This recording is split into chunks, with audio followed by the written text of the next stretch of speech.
personne, plus tu vas aimer une personne, plus elle va finir par te prendre pour un imbécile et plus elle va finir par te faire du mal. Et c'est réel ce que je dis, hein. Dans la plupart des situations, ça se passe comme ça. Le nombre de personnes qui sont venues me voir en pleurs, des personnes qui ont été brisées, qui m'ont dit, écoute, je me suis battu corps et âme pour la personne que j'aimais. Je me suis saigné pour la personne que j'aimais. Et elle a fini par me la mettre à l'envers. Elle a fini par me faire du mal, par me tromper, par m'anéantir et j'en passe. Il y en a à l'appel de ces gens-là. Tu vois ce que je veux dire? C'est des gens qui se sont donnés à 100% dans leur relation. Et c'est là où je me pose des questions en fait. Comment ça se fait?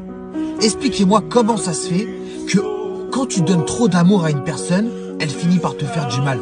En fait, qu'est-ce qu'il faudrait faire pour être aimé correctement? Il faudrait négliger les gens avec qui on est. Il faudrait leur donner un tout petit peu d'amour pour éviter qu'ils se lassent, pour éviter qu'ils partent, tu vois? Parce qu'en fait, si je comprends bien, c'est ça.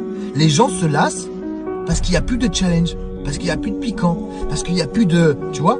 Donc les gens, ils en ont marre. Ils se disent, ouais, c'est bon, cette personne, elle est acquis. Elle m'aime de tout son cœur. Elle partira jamais. En ouf de se dire que plus tu vas donner d'amour à une personne, plus tu vas aimer une personne, plus elle va finir